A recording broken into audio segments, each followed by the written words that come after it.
थी। पप्पू यादव के सामने कांग्रेस से उदय सिंह उर्फ पप्पू सिंह, भाजपा से जनार्दन प्रसाद यादव, CPIM से अजीत सरकार जैसे बड़े नेता खड़े थे।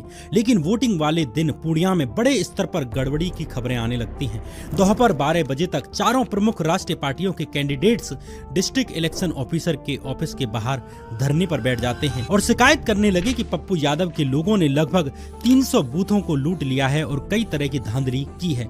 पप्पू यादव पर लग रहे इन आरोपों की खबर जब chief election commissioner TN session तक पहुंची तो उन्होंने वोटिंग वाले दिन ही पूर्णिया लोकसभा का चुनाव रद्द कर दिया। इस तरह पोलिंग बूथ लूट लेने के चार्जेस के साथ पप्पू यादव की लड़ाई सा। दूसरी तरफ मधेपुरा सीट पर निर्दलीय प्रत्याशी राजकुमारी देवी की भी हत्या हो जाती है, इसलिए यहाँ अगले 6 महीनों के लिए चुनावों को कैंसिल कर दिया जाता है। इसलिए मधेपुरा सीट पर दोबारा से उपचुनाव होने का रास्ता खुल जाता है, क्योंकि ये सीट यादव कैंडिडेट के लिए सबसे सेफ सीटों में से एक मानी जाती थी। शरद यादव के सामने झारखंड पार्टी के टिकट पर आनंद मोहन सिंह मैदान में खड़े हुए थे। हालांकि मधेपुरा सीट पर 1967 से लेकर अब तक केवल यादव जाति से आने वाले नेता ही सांसद बन सके थे। इंटरेस्टिंगली लास्ट के 2 इलेक्शंस में विजेता और उपविजेता दोनों ही यादव जाति से थे।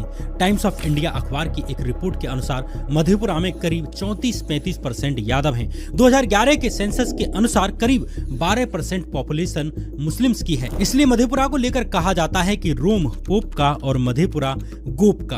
गोप यानी कि यादवों का। लेकिन इस बार मधेपुरा चुनाव में लोकल बाहुबली आनंद मोहन सिंह भी लड़ रहे थे, जिससे इस उपचुनाव में पप्पू यादव की एंट्री होती है। कास्ट वॉर के बाद आनंद मोहन को अपर कास्ट खासकर राजपूतों का फुल सपोर्ट मिल रहा था। आनंद मोहन की इमेज एक ऐसे बाहुबली के रूप में बनी थी जो लालू राज में भी अपर कास्ट के साथ खुलकर खड़ा था। इसलिए